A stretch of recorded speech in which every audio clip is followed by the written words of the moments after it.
going on, guys? Welcome to the Essential Scares podcast, the only show that dares to ask the question, is it essential?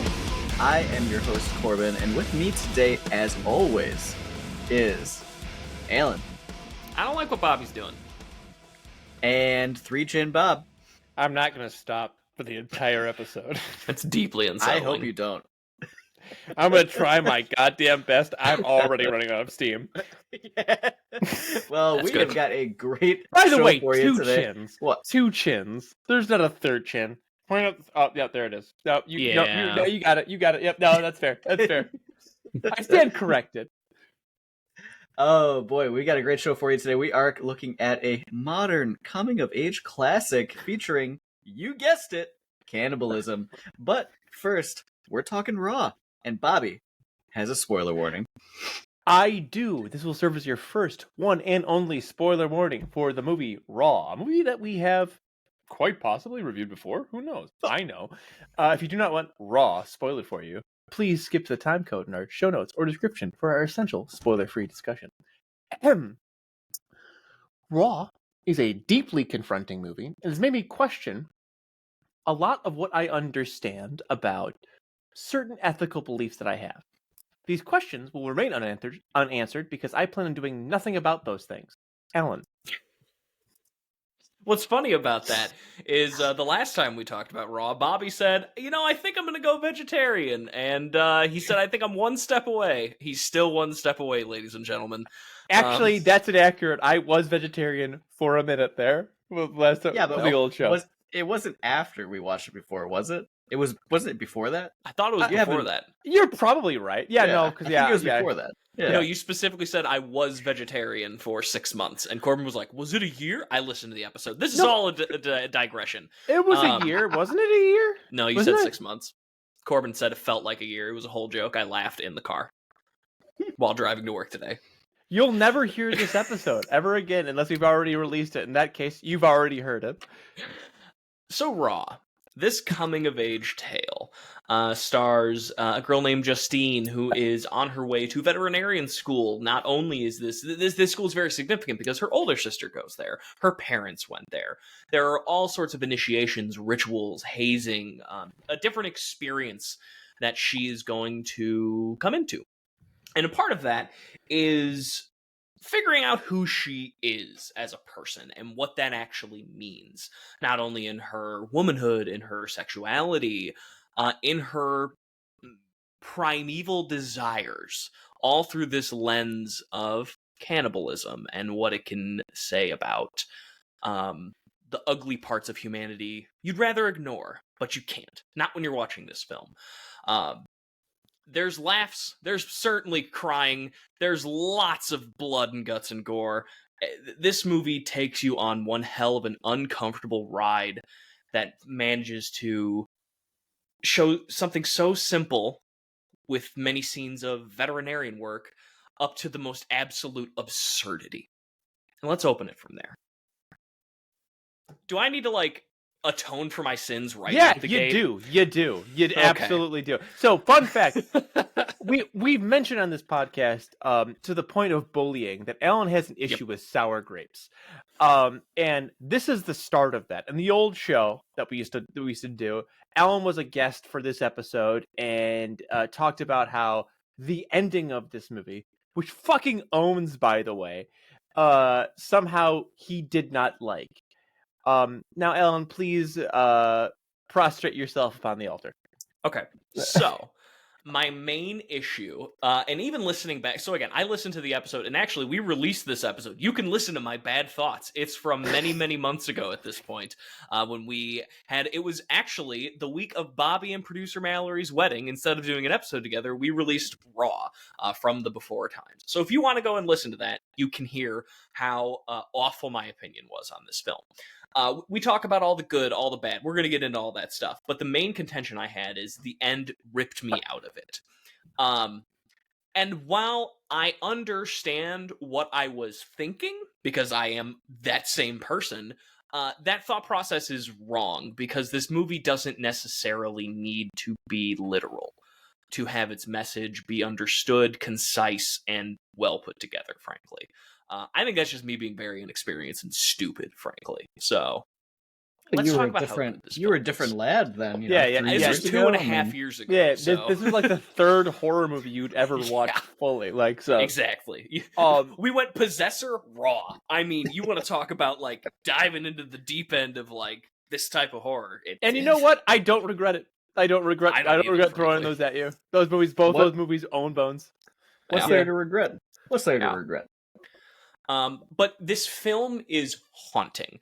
And something we didn't talk about that I want to start with, the music in this film is phenomenal. The sound, generally speaking, is all very good. There is not a bad, It's like a blend of like very simple acoustic instrumentation that then goes into this electronic, like it's almost Castlevania-esque is kind of how I describe the music. Like I feel like it'd be right alongside like a modern Castlevania or there's another like spiritual successor to it, but that kind of like gothic type of electronic music. It just Bloodstained.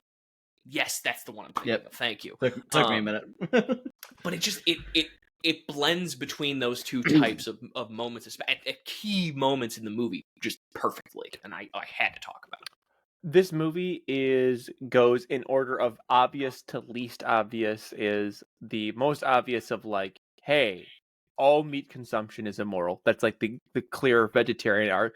To, by the way, where do we draw the line on animals we think are not cool to eat? Right, so it's like in the same thing, but like it's like a different thing of like we have this weird arbitrary line in like animal consumption, right?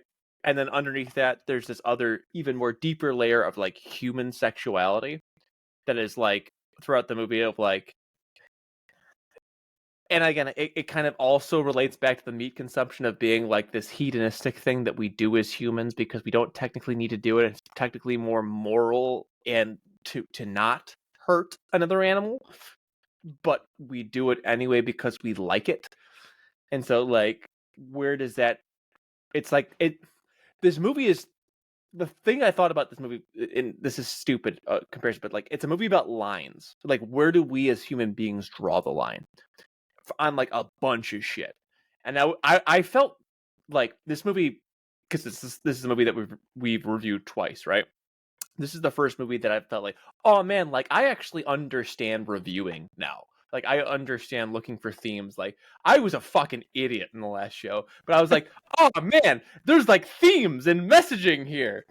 So I was like, oh yeah, cool. There's like cool shit to be had here. Like, I don't know. It's I'm gonna say this like 10 times before the end of this review, and I promise you I will. This movie is deeply confronting about human nature and our place in the great chain of the planet. I know, yeah, that's 2 actually, by the way, because I said confronting during the spoiler warning. Don't worry, baby, I got you. But there is like and so it just makes you uncomfortable as a human being. Which is, I think, even more emblematic in the ending, as well as like the score. Like the songs that you listen to are like, they start out kind of like innocent, lovey songs, and they get like the songs with lyrics get like towards the end just like hypersexual, hyper violent, hyper like impure, and it's just like, oh, so good.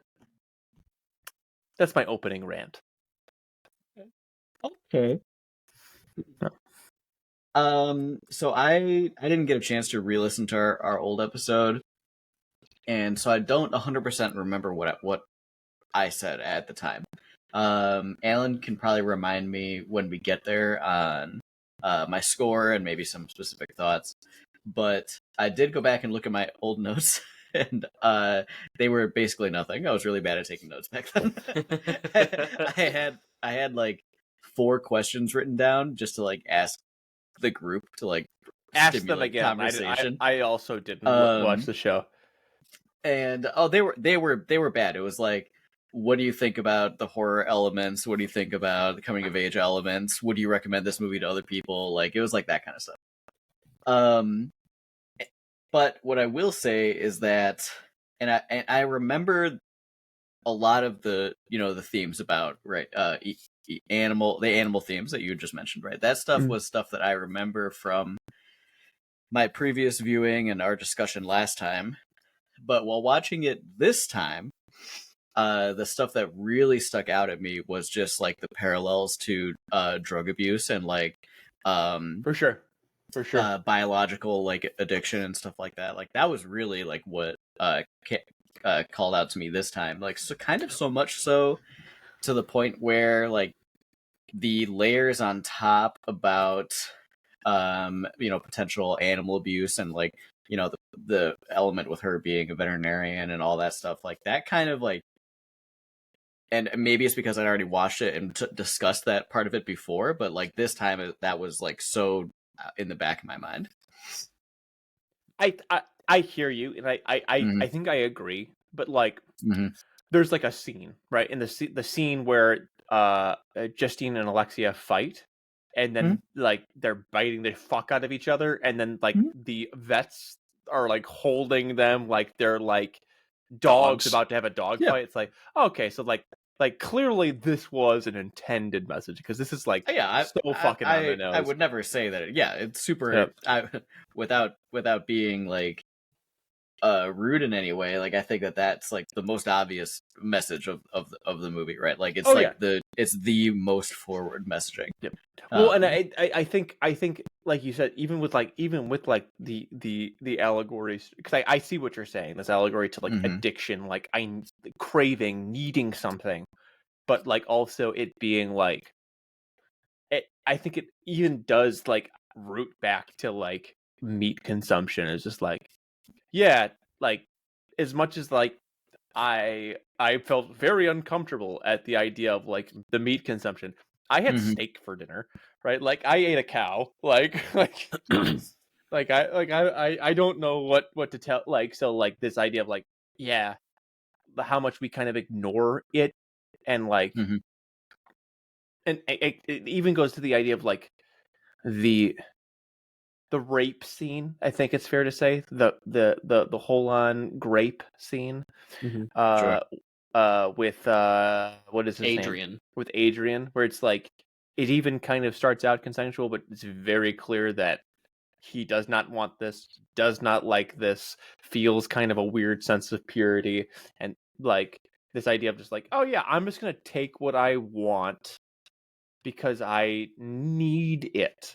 Like there is that cross between like, it's almost like the director wants you to think we as humans we have an addiction to eating meat, which is like fucked. Just think about for even a second. The thing that I kind of was keying more in on is just the acting direction that Justine is given is so animalistic at times. Like her whole behavior structure, basically the moment after she eats a piece of a raw rabbit kidney as part of their initiation into like the vet school, is like, it's almost like in that moment, she not only like rapidly goes through puberty in a weird way. She like kind of becomes herself at that point. She then is like hunting from like that point onward. She is in just pure predator hunt mode.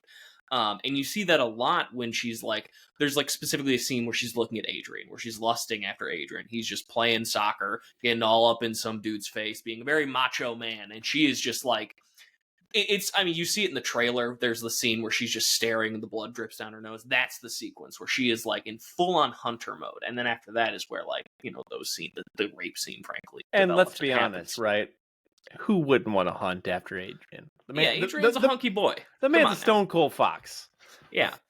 All right. But it's just like she just goes, and that's just her from that point onward. So it's just like the catalyst of trying meat just like basically changed every aspect of who she was from that point onward. It was just a huge shift for her, and it exactly. I think that keys into the like the drug parallel, right? Yeah, because it's like completely changes her as a person, and also the entire subplot of like the hazing and the initiation, like I think leans itself into like that allegory more than it even does for the the proper like meat eating allegory, which you can do completely without the hazing. But I think it goes back to this idea of the lines, right? Because I think you're absolutely like this idea of like we see a lot of the hazing as like fucked up and wrong, right?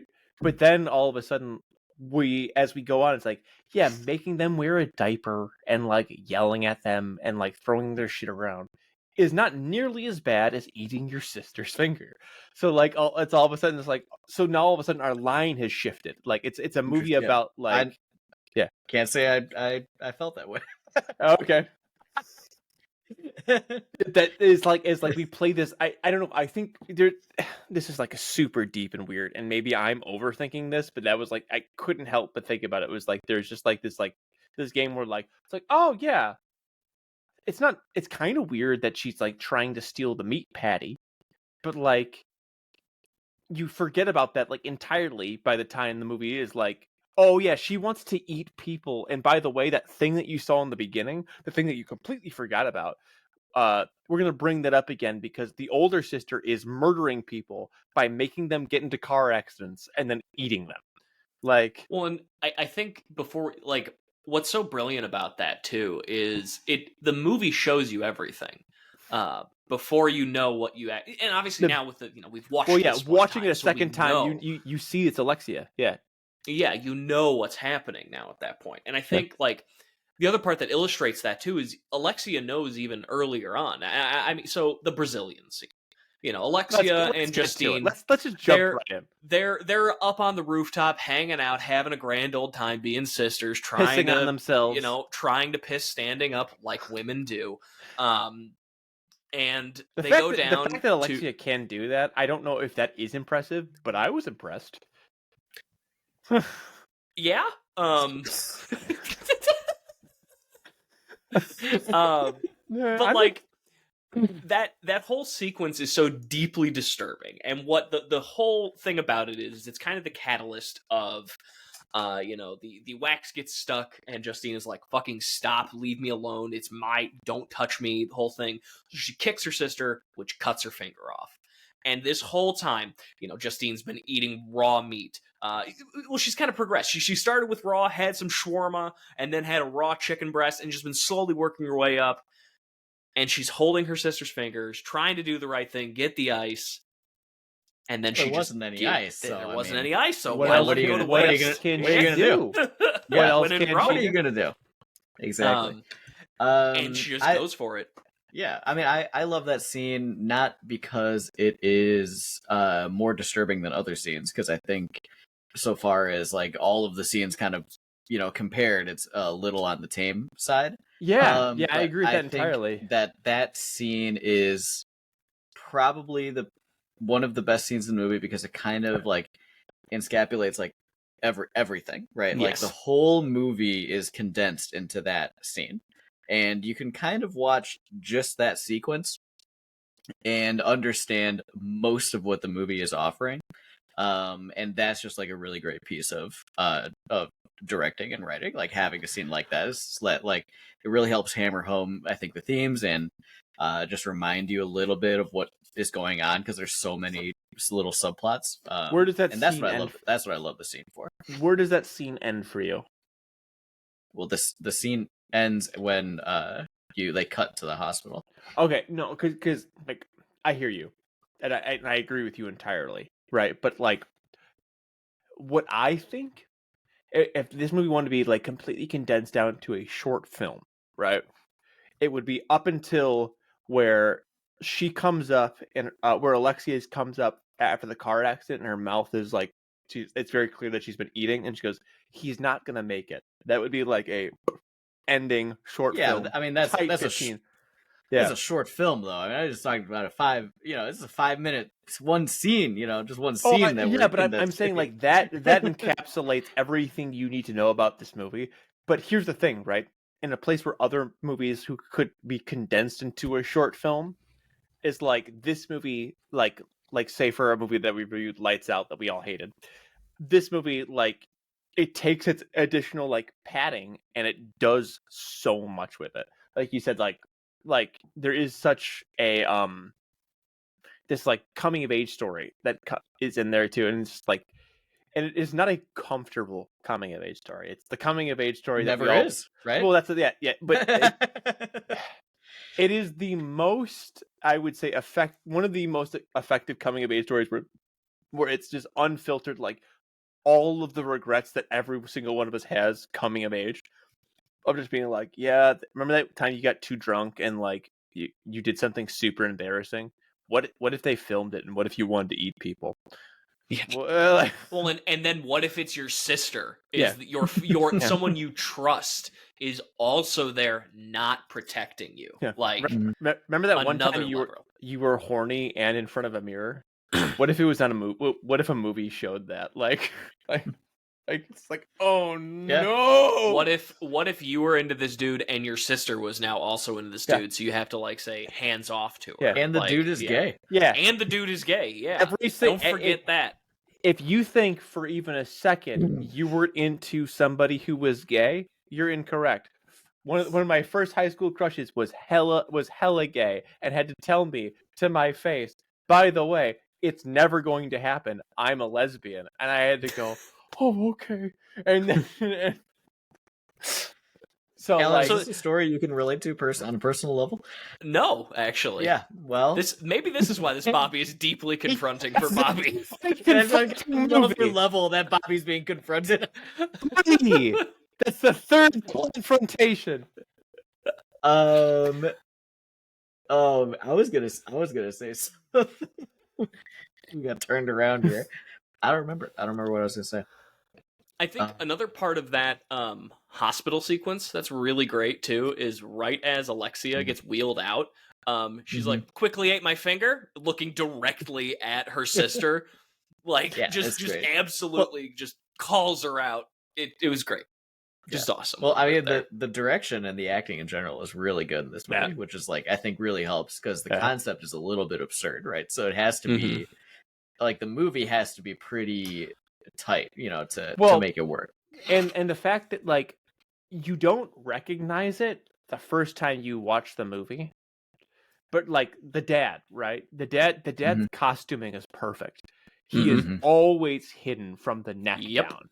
Always hidden from the neck down. And you just go, oh, he's just got like a weird lip thing. And they tell you exactly what happened during the movie.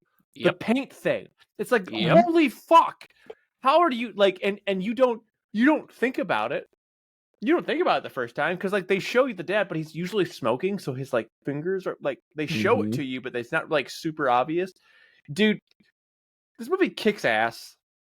I don't know what we gave this movie, but if it wasn't a 5, we were stupid then. Like, it wasn't.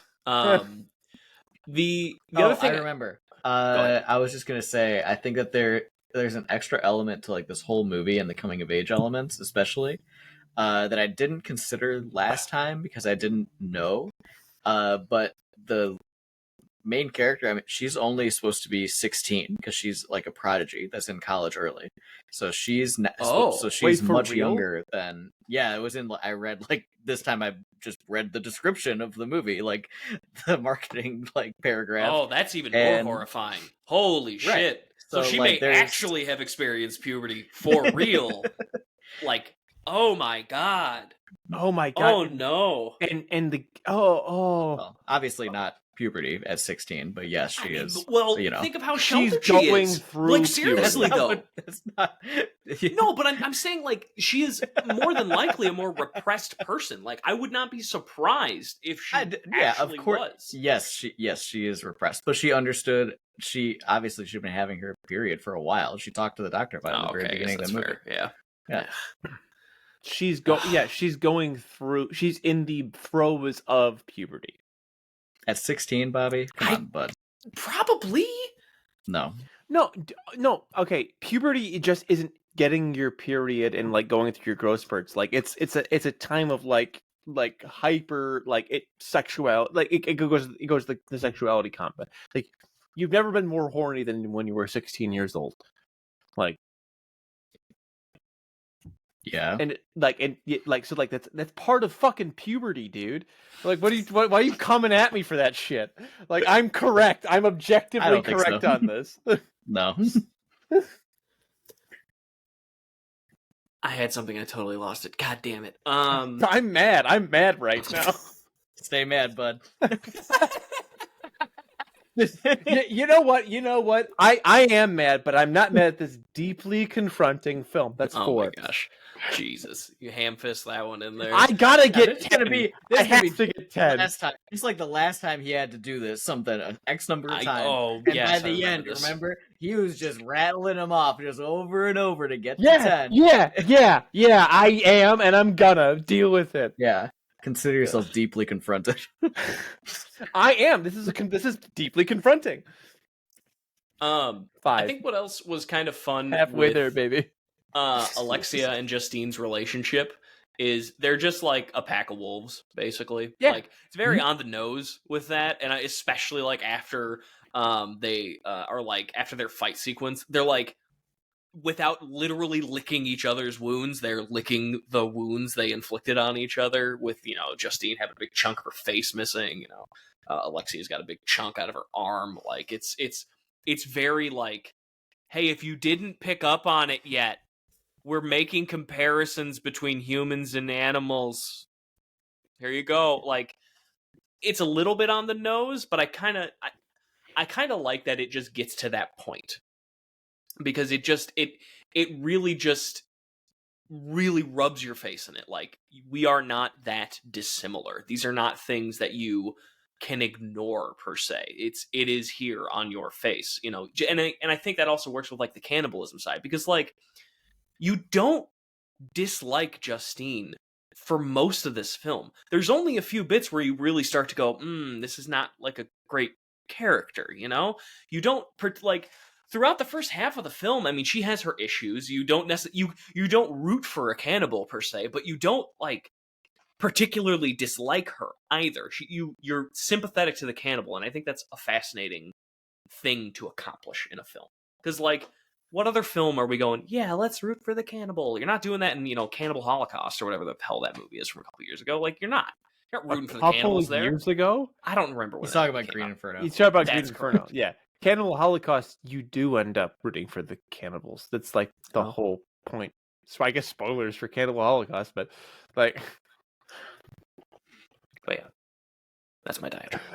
No, but to your point, again, it's a movie about the line, and I can't remember the point I was going for here, but there is a like, the idea of like the scene with the doctor, because the doctor has this weird monologue, right? She goes because she's got this huge rash, and she's got this weird monologue about this fat girl, and then like 2 scenes later, like she the scene that is by far the most uncomfortable for me to watch is when Justine like basically pulls up her own hair because she's been chewing on her hair because she didn't want to she didn't want to get in trouble, but she also didn't want to get her friend in trouble, and so she like chews at her own hair eventually, and then she comes back out, and the friend and like one of her, I guess not friends, but just another student goes, someone on by the way, on the 2 floor. fingers is the best way to do it, right? And throughout the entirety of the movie, like anytime she tries to vomit, like they look at her sideways, but they don't ever actually say anything in comparison to like the fat thing, like, which is like very clearly like it goes to this idea of like, we shame people for being fat, but we don't necessarily care that people are hurting themselves to stay thin. It's like another one of those things of like this like line. It's like, where the fuck is the line on that? Mm-hmm. And it's like again, this being a movie about and lines. at the same time, that person delivering that monologue is a nurse who lights up a cigarette in a nursing station. Where's the line? Where's the goddamn line? It's hilarious too. And then there's the dream sequence that I think I didn't quite get the first time, but like the second time, it reminded me of an Andrew Jackson Jihad, which is like a folk punk band song, where they talk about kittens and mice, and like basically that like they drowned the kittens because they ate the mice in a sack in the river, and she's like stuck in her bed sheets, and she's getting like beaten with chains, and it's never explained. It kind of feels very out of place, but it goes back to this idea of like how we kill animals in certain parts, but we just like, okay, fuck it, like we'll just put them in a bag and we'll just beat them until they're dead. Like I think the other thing of that too that I picked up on the second time is when that sequence starts, you hear like rattling, and it sounded more like the chains that Adrian wears as opposed to like chains. And I didn't know if that was trying to like some sort of subtext of like feeling in danger or like you're going to be attacked by him. I don't have like a good thought necessarily like developed there, but it didn't sound the same as when the actual chains are hitting her. Like those are two different sounds that you hear in that sequence. I don't know necessarily where they were going with that, but it was just something I was like, there's something here that I'm missing. It's a scene that feels out of place when you're not watching the movie, but feels so connected in the movie because there's so many scenes of her like underneath the covers or like above the covers. I mean, the scratching sequence early in the film too is another one of those that's just like brutal. You're expecting it, and it's like, and it's never very even clearly described as a dream, but you have to assume it is because like it's just never explained. So that's what makes me think of like this idea of just like, yeah, we kill it, we do this sometimes. Like animals they get hurt and they die and they don't know why, and it's not fair to them. And like and even the idea of like addiction. You don't even know why you continue on something that's to hurt yourself. Yeah, exactly. Like you continue down a path that is only leading you to pain.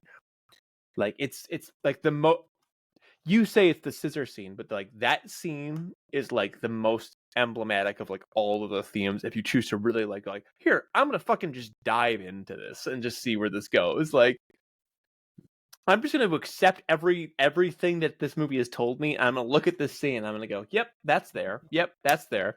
Like I've got a fun fact for the film because I was listening to interviews with the director earlier today. The party sequence in the beginning, that's a one shot. Yeah, exactly. Nice. Huh. For how long? Until they're in the elevator? Yes. Yeah. Just one whole sequence. It was I could see it. It doesn't, because like thinking about the shot, there isn't that much that couldn't have been like reset and done again. Like that's probably a relatively easy. The way she described it is it was 6 hours of directing, like everything, what everyone is going to do in every sequence. And then it was about 2.5, 3 hours, 10 takes. The last 2 were perfect. So they got it in 10 takes? 10 takes. Nice. It took them 10 takes to get it, yeah. That's not bad at all. For what, a 4 or 5 minute sequence or so? Yeah.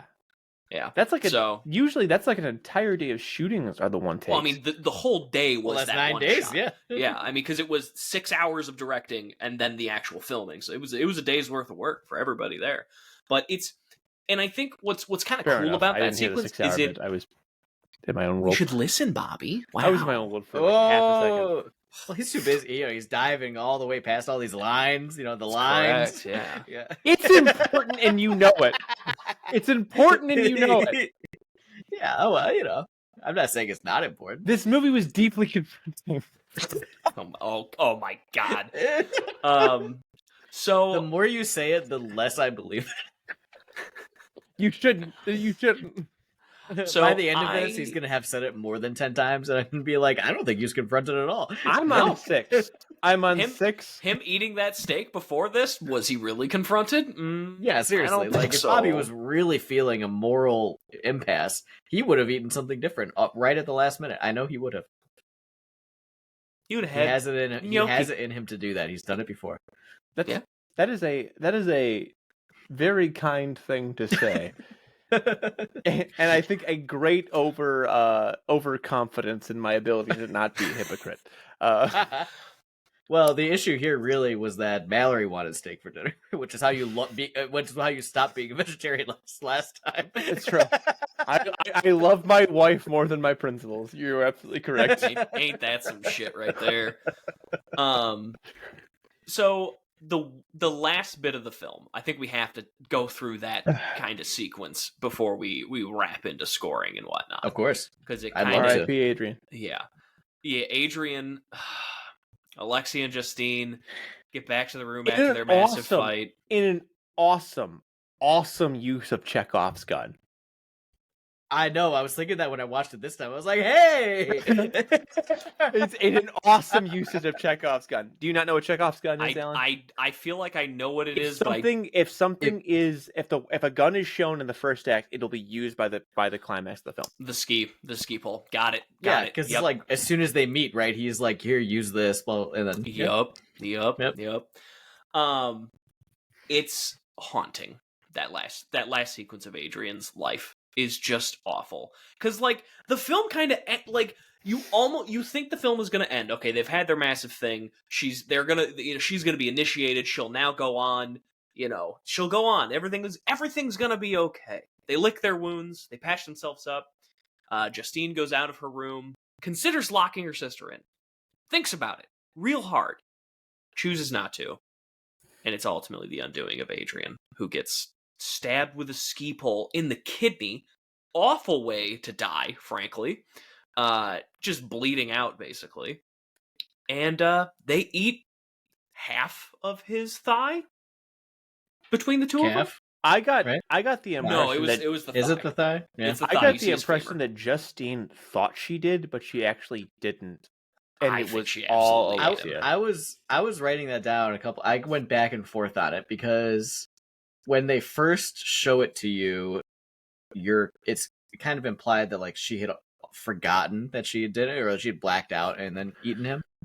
And I feel like after the reveal that Alexia was the one that did it, you're meant to then assume that actually she didn't do it at all, because Alexia's like full, like she's got all the evidence on her, and Justine doesn't. Yeah, Justine has dried blood from her fight with Alexia, and she just goes, "Why didn't you fight back? Why didn't you fight back?" And then all of a sudden she goes, "Wait." Basically, like, wait a second, how would I not remember this? And then that's when she looks and sees the ski pole and all that stuff. And then she's about to kill Alexia again, a la very much like killing a cattle, right? Rod gun through the head type shit. Like, very, very, very much like, yeah, probably should have considered eating that steak. But again, I had bought it a week ago. I had bought that. Like, it's fine. Freeze that bad boy. I did freeze that bad boy, and I told, before I watched the movie, I told today, by the way, I told my wife, hey, get that out for tonight. Not thinking, I'm like, surely this movie cannot be incredibly confronting 2 times in a row. I'm ready for it. Incorrect. 7. I need to get to. No, I guess we're good. Okay.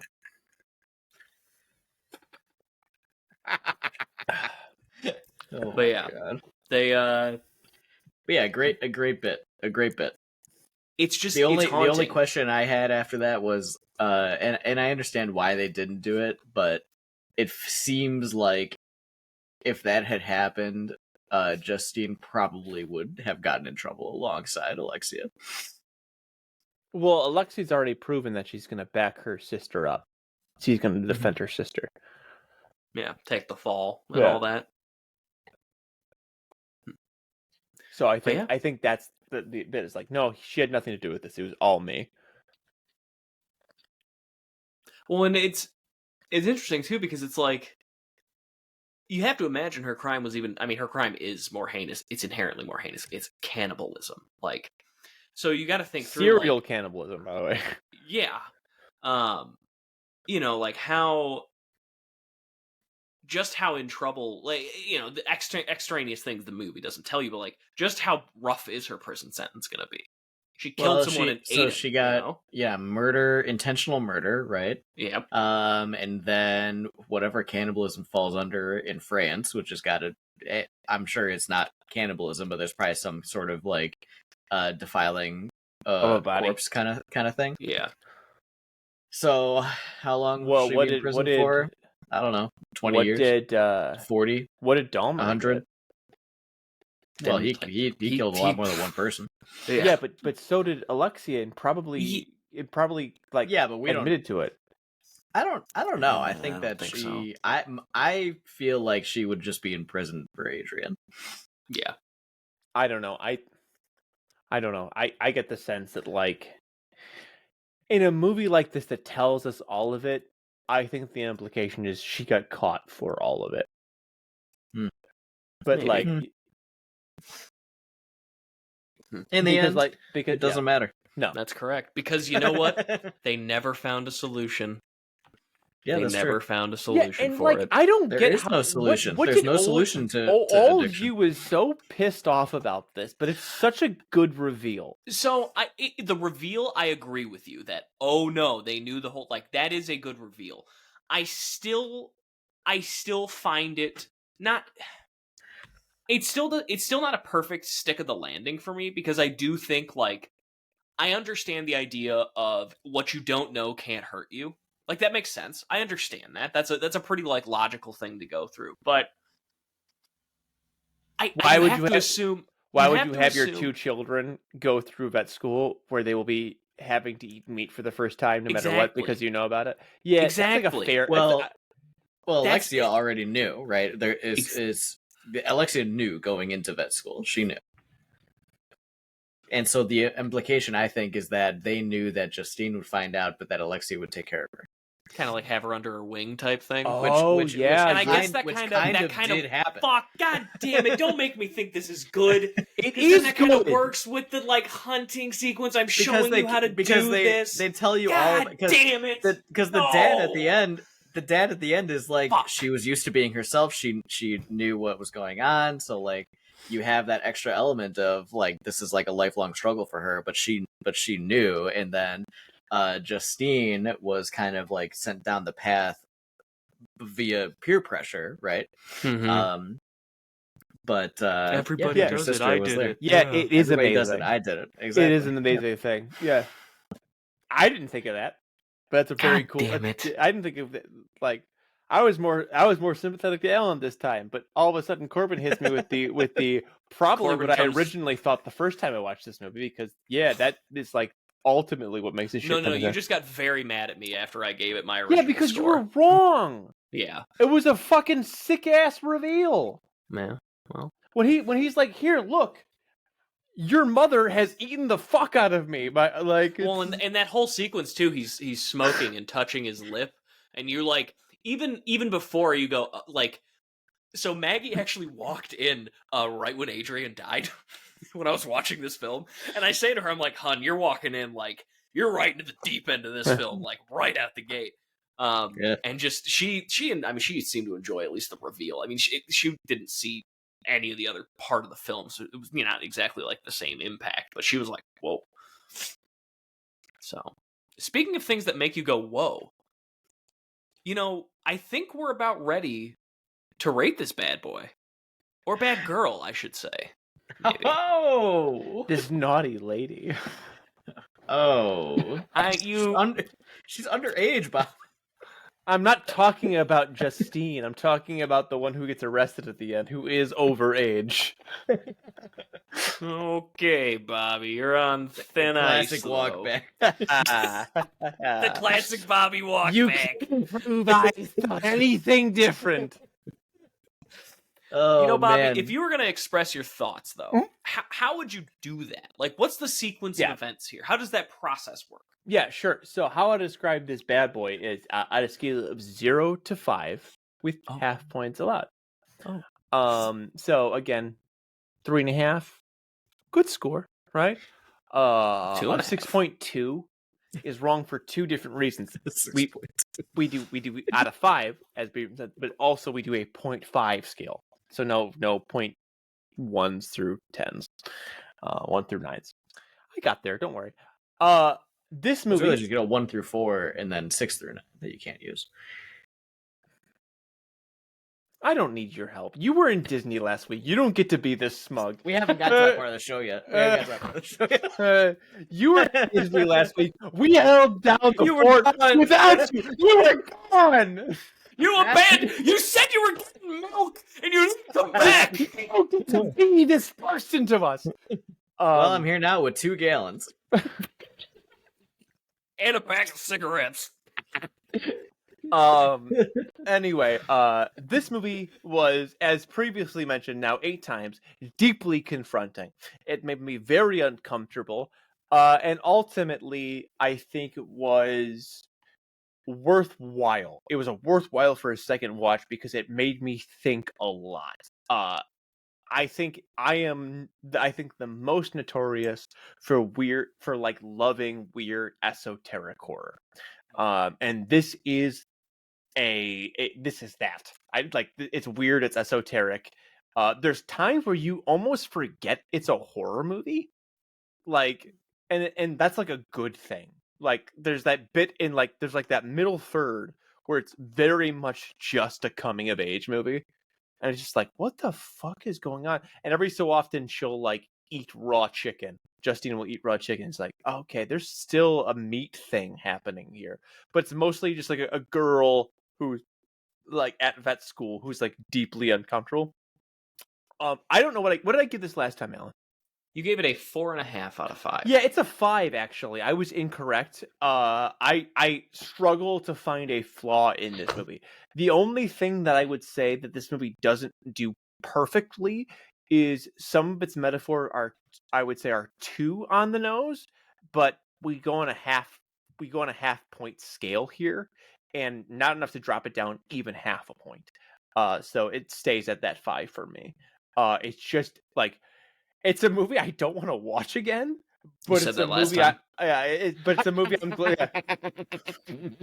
And I stand by that point. Actually, your quote was, "I'm giving this a 4.5 out of 5, and I'm looking forward to not watching this movie ever again." Yeah, it's a movie that everybody should watch, but only once. And god damn you for making me watch it twice, Alan. I did do this. Now, Alan. Yes. If I'm not mistaken, didn't you watch this movie actually 3 times? Because didn't you do this for 31 Days of Horror once? Did I do this for I'll look into that while you do your thing. Because all right. I'll check on that. I have an inkling that we actually have a sliding scale here of 3 scores for Alan. So I quite enjoyed it. I watched it, and I think that I don't know if I was quite in the right frame of mind for a movie like this when I watched it, because I definitely felt while watching that it is objectively amazing, but that maybe I didn't like it as much as I did last time. After watching it this time, I kind of agree maybe with the Bobby frame of mind where it's I don't need to watch that again. But it's great, right? No. Let me be very clear. It's not for the same reason at all, right? I just think maybe I'm done with it. But I think it's a great movie, and it bless you. Thank you. It is hard to find fault because it is really well written, it's really well shot, it's really well directed, it's really well acted. I mean, it's kind of everything that you want. If anything, the horror of it is a little bit light. It's kind of one of those. It's a more meta horror movie. It's not in your face about it's unsettling being a horror movie. Yeah. Alan, do you remember what I gave this movie? Did I give it a 4.5? You gave it a 4 out of 5. I gave it a 4. Yep. Okay, that's interesting.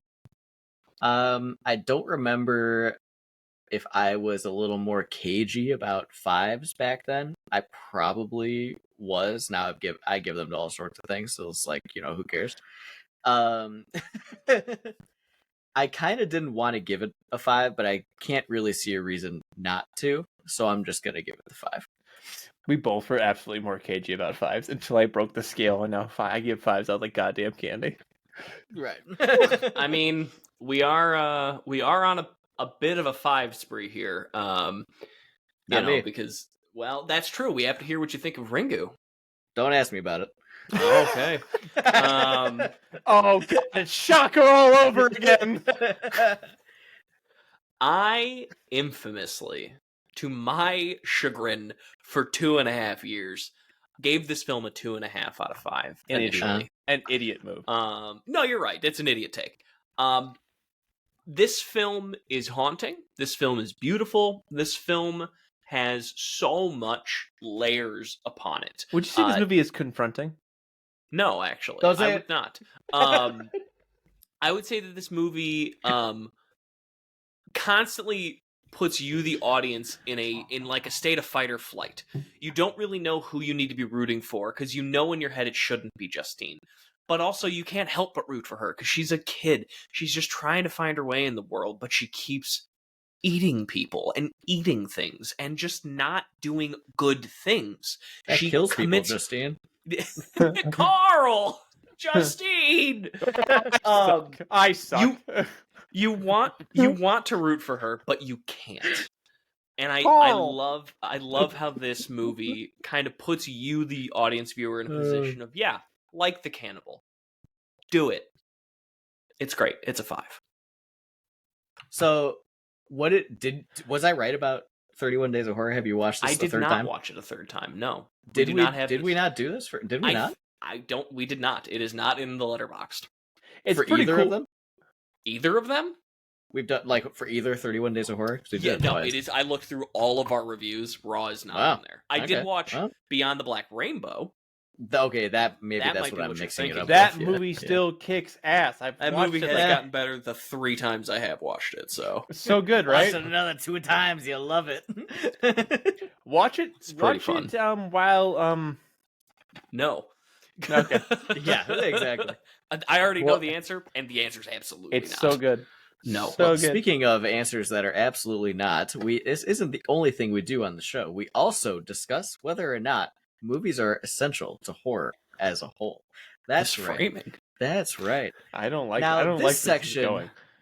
is spoiler free.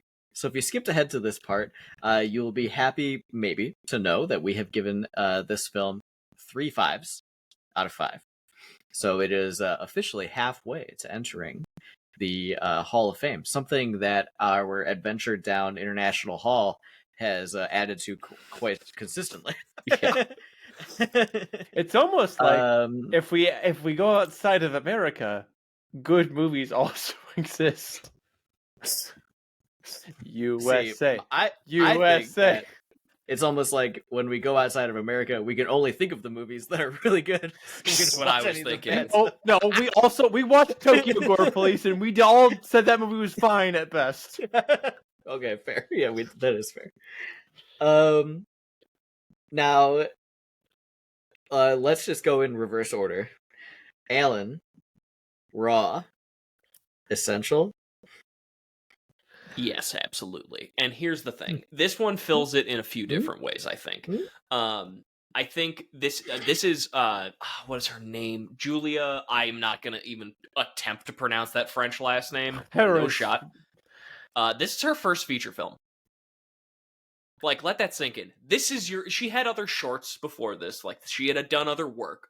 But as a freshman outing, this is your first piece of French cinema that you bring to the table.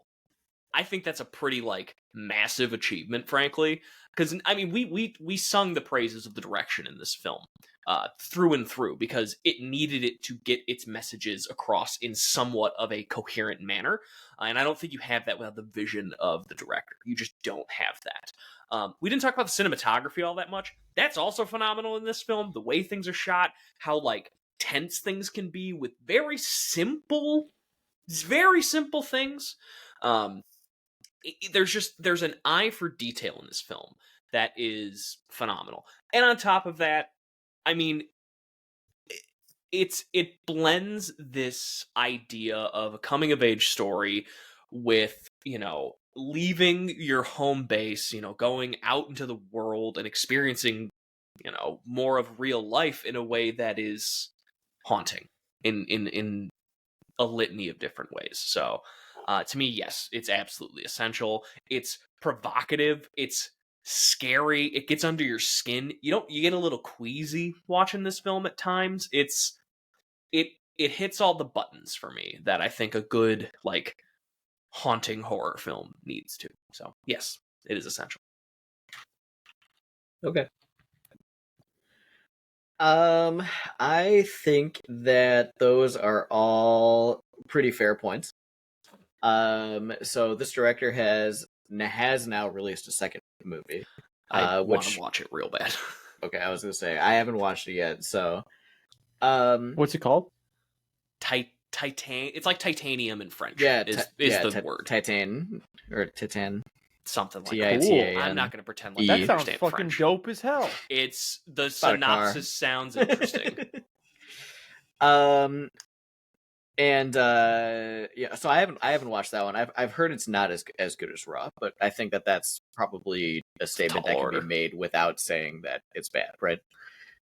And kind of, I personally have a hard time, I think, justifying the yes on this one, because I kind of feel like this is a movie that, I didn't have any problems getting to the 5. I did write down 4.5, and then we talked up to the 5. It was about the lines, wasn't it? Well, I crossed the final line over the 5. The final line was the 5.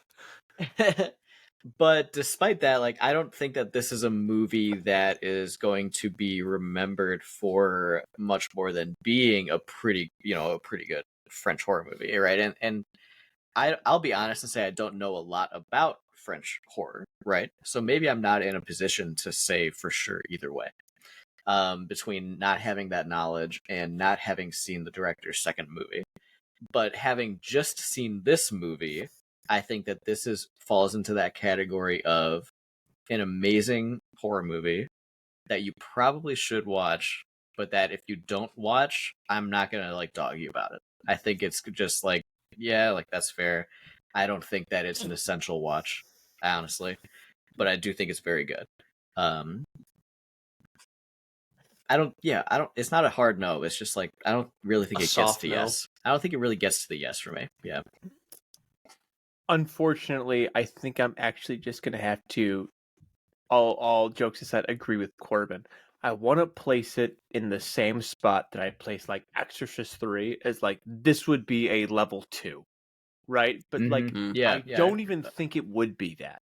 I think this is like a level 3, which is like, that can't be essential, right? Because like, it's like, this movie. You did say Exorcist 3 was essential. I know. I also did. Yeah, and I would say it again. The Exorcist 3 is the movie I suggest to every horror fan ever. Someone says, "Oh, I like scary movie." I go, "Oh, yes, The Exorcist 3. Check that shit out." Every single time. That's very funny. I will stand by that till the day I fucking die. But this movie, there are people I would suggest this movie to. But it's not everybody who says, "Hey, I like horror movies." This movie is like, this movie is really challenging, and I don't trust everybody who likes the genre to go here with it. I think there are a lot of people in my personal and professional life who I'd be like, "Yeah, watch this movie, review this movie," right? But also like, I can think of a lot of people I know, a lot of people who I like as human beings, who I would show them this movie and they just wouldn't get it. And that doesn't necessarily not make it an essential movie. There's plenty of movies that are essential that people just don't get. People don't get Suspiria, right? A movie we've reviewed, and spoiler alert for that episode, yeah, it is, because it's fucking Suspiria. But yeah, ultimately I think it's just out of reach for too many people for it to truly be essential. And again, this is me being America pilled. That this is not to say that there aren't movies that aren't essential that are subtitled, but movies that are this complex, this esoteric, and also have a subtitle means that if I lived in France or even Quebec, this would be a absolutely essential movie, but it's just not for me as an English speaker, right? Like, I just can't suggest this to enough people, like, because I listen. Bobby doesn't like to read. Confirmed. Surprising everyone. I'm dyslexic, baby. I'm dyslexic, baby. I do like to read a lot. I'm just saying that I know plenty of people who don't. So yeah, it's a no, but it's not a feel good no. Yeah, feels bad, man. No. Yeah. Yeah. Well, speaking of feeling bad, watching horror movies isn't the only thing we do around here. Where can we find you guys on the internet, and what do we do to feel better? Um, Bobby, what's going on with you? You can find me at twitch.tv/theredweenie. I stream rarely. What have I been up to? I recently started playing, as in like 2 days ago, this game Catastronauts. So think Overcooked meets Star Trek. Mm. It's really fun. It's weirdly harder than Overcooked, but I really enjoy it. Other than that, Overcooked was kind of tough already. I don't really like Overcooked, if I'm being honest. me and my wife, Just we doesn't work for me. we absolutely fucking own the shit out of Overcooked. We're what would you call a great partnership? But Power couple? yeah, but this is real hard. It's fun though. I like it a lot. I mean, we're enjoying ourselves. Other than that, I mentioned last week I'm still kind of playing that Mobile Legends Bang Bang, which is a mobile MOBA. Yeah. It's the most popular mobile MOBA. I am in. It is. I'm It's I'm a in Korean gold. game. I'm in gold. Oh, that makes sense. It's very Korean. And it's it's nice to play it like on your lunch break or when you're on the toilet. As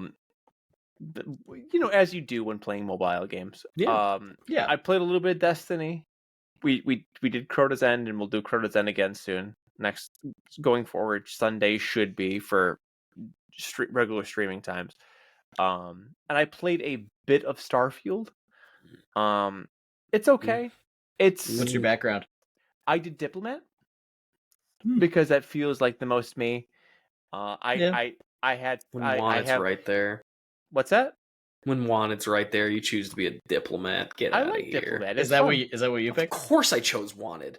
Absolutely. I have an adoring fan, which I think is kind of like a fun, like a guy who's like a political guy following you around.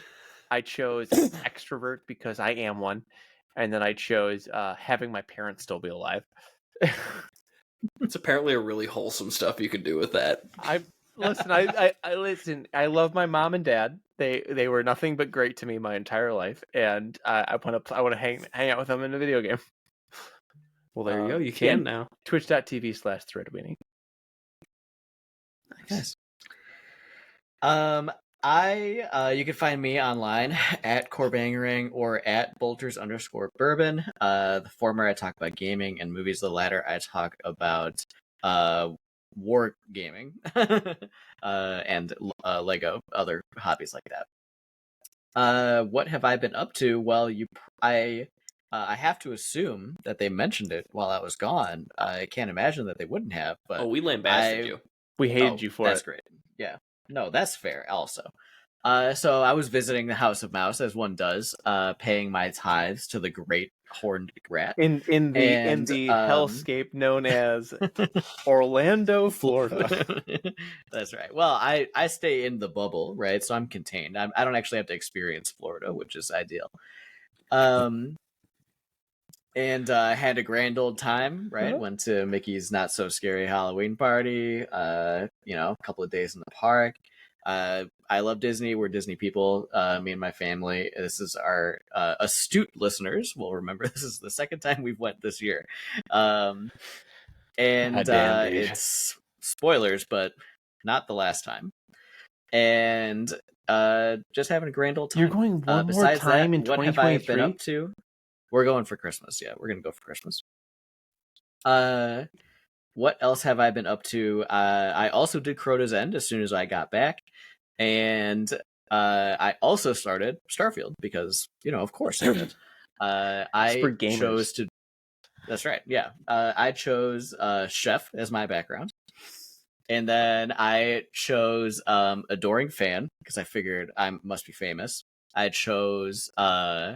Dream House because those kind of went together to me, and then I chose the Street Rat origin, so it was like a bottom to top like celebrity chef, and And so that was my Are that was you my a cool? concept for Starfield. Are you cool like tattooed chef guy? Do you have a spatula? Like do you like in like Absolutely, American yes. traditional Yeah. tattooing? Yeah. You have to, yeah.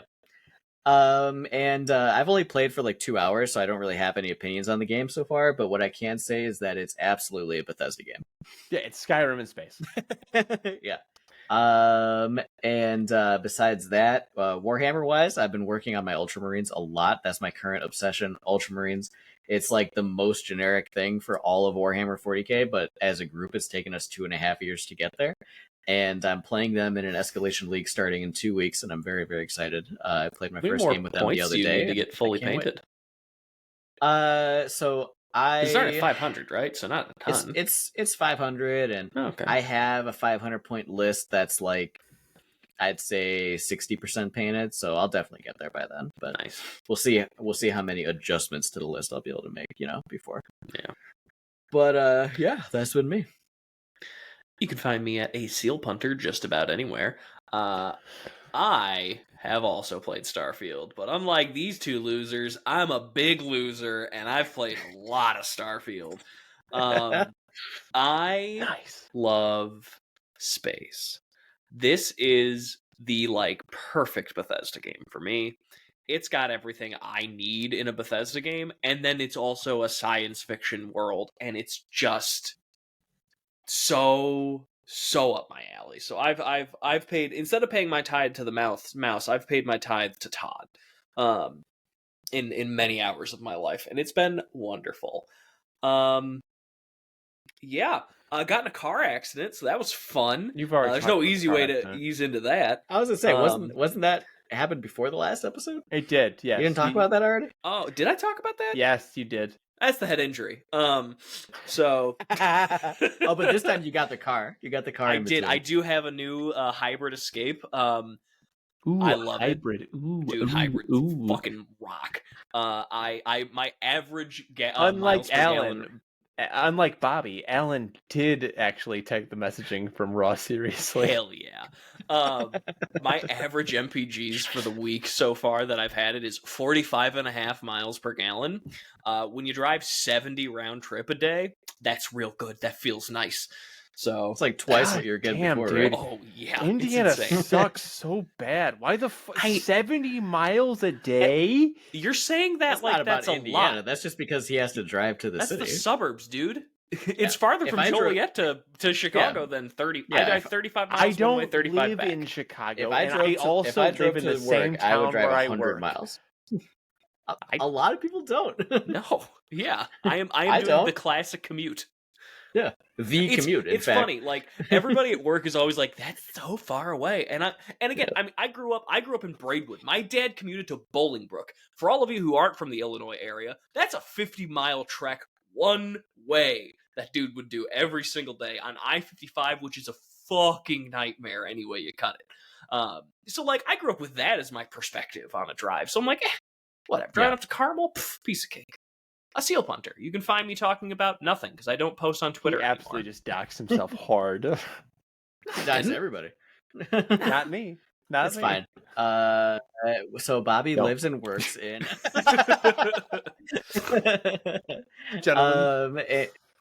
You can find the podcast at Essential Scares. We're on Twitter, Facebook, Instagram, Threads, X, YouTube, Discord, OnlyFans, Canva, yeah, coffee or whatever, Ko-fi.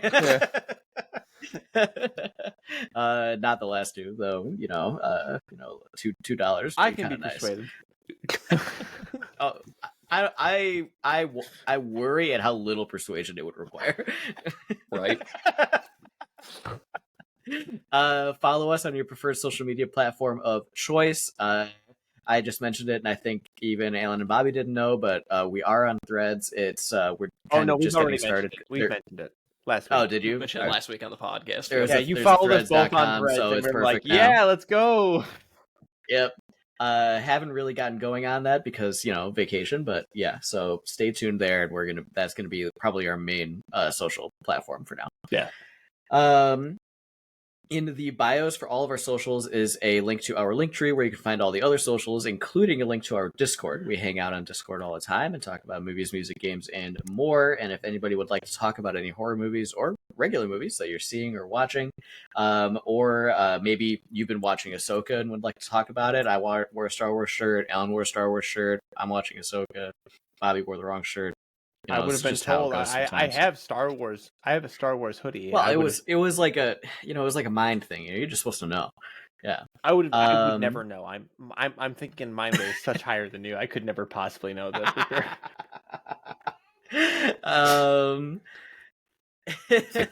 Jeez. Well, you know what? That wraps us up for the week. If you liked the show, give us a thumbs up, a rating, a review, a subscribe, share with your friends, share with your family. If you follow us on one platform and you really like us, follow us on another platform.